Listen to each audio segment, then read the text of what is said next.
Thank you, Tom, for coming and joining us. Tom, you're an independent consultant. You've been working in Mexico for how long? I spent 18 years in total working here. 18 years. Yeah. And I understand you discovered the Peñasquito property. Is that correct? Or? Well, it wasn't a grassroots discovery. It was known about since the 1600s. What we did was explore it, and we discovered that it's a world-class mineral system. And Goldcorp eventually then Yeah, bought it. our company was originally called Western Copper, and about halfway through the project, the board of directors decided to change the name to Western Silver because there is no copper at Peñasquito, and it was that by then their flagship project. And your presentation today was on, what was the title? Can you The give us? discovery years, 2001 to 2006.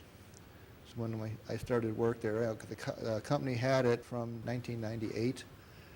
And they drilled 14 holes and then leased it to Hochschild, and they drilled some more holes, and then I went up to start work on it. You are a geologist. Then, I'm a by geologist, trade. yeah. Okay. Yeah. My entire career, since I decided to study geology when I was 19 years old, I have been doing mineral exploration. What has your experience been in working in Mexico? Has it been fruitful for you? Has it been Oh, it's been some of the best years of my dangerous, life. good thing, bad thing?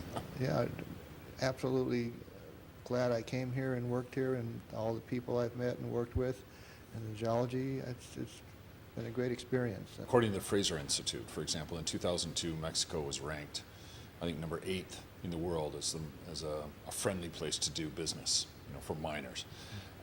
As of 2015, it was ranked now 37th. Do you have any comments on that? On why? One of them might be perhaps? after we finished with Peñasquito, they raised the severance taxes. That makes it a little hard to prove feasibility and make a marginal deposit a profitable mine. And so they might have not made the best move to do that. I'm sure the difficulty with the narco gangs have put some people off to come here. But you just got to pick, where you want to work. And Peñasquito was a wonderful place to work. People were great. Well, apart from Peñasquito, where do you think the next big, greatest untapped mineral potential is property-wise and within the country? I think you could point your finger at several places. I like Sonora still, and I like the Mesa Central, where Zacatecas is located. I think that's got some good potential, and I'd come back and work there. That's got 500 years Yeah. of exploration, and it's kind of like Yeah, Guanajuato. there's a lot of covered ground, but the overburden isn't so thick that you can't work through it.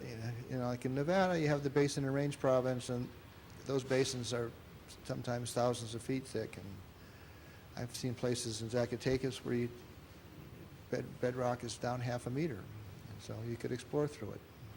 A lot of people are talking about a brain drain in mining, that your executives, your geologists, your engineers are getting older and they're leaving, and we're not filling the positions and making it attractive enough for young people to come in and use mine or see mining as a career.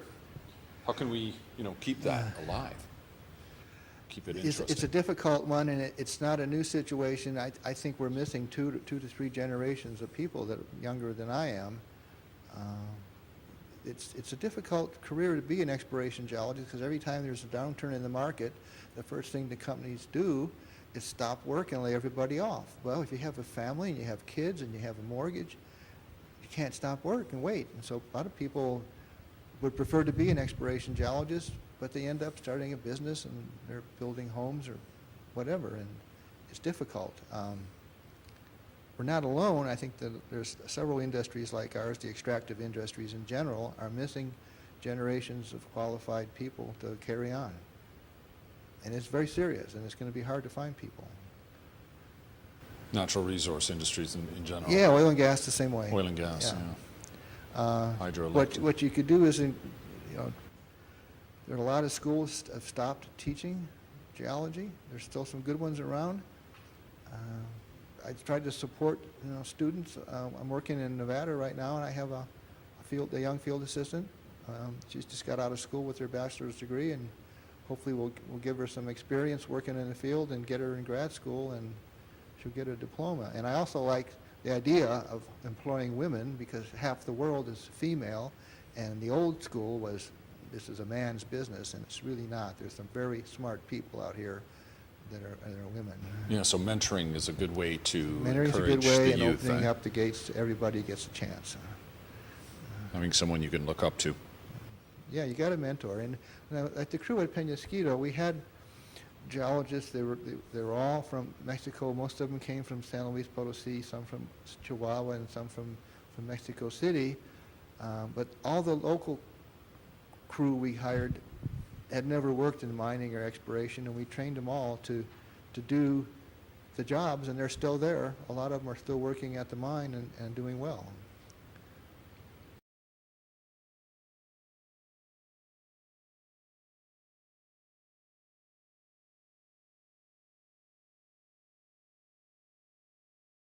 The shareholders. Yeah, sometimes the management, it gets accused of paying themselves too much money and not looking after the price of the stock, and it's always a case-by-case thing. Stakeholders in general, I think if you explore in certain part of the world, the people that live in that area should realize social benefits. You should work on infrastructure and education and health and provide things that may not be available because it's a very poor part. Through CSR programs. Yeah, whatever, and try to get involved with the community and employ as many as you can that are right there. Right. Okay. Anything else you wanted maybe to add, or? Oh, there was one question that I kind of liked, and that was the takeaway from the work I've done at Penasquito. Oh. And the one thing is that there's three things you have, three basic tools to explore, and that's time, money, and people.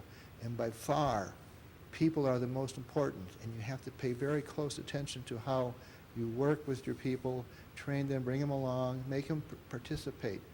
I think a lot of old school management was top down, and the geologists were used to being told what to do and didn't get a chance to say, we should drill a hole over here. And I got that to come out of the crew, and they helped make these decisions, and we'd have about 3 or 4 big meetings a year and go over all the data and the maps and figure out the drill plan, and it helped a lot.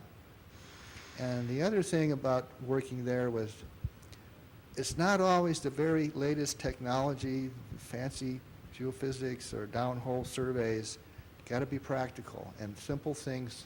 Just pay attention to the rocks and don't leave anything untested.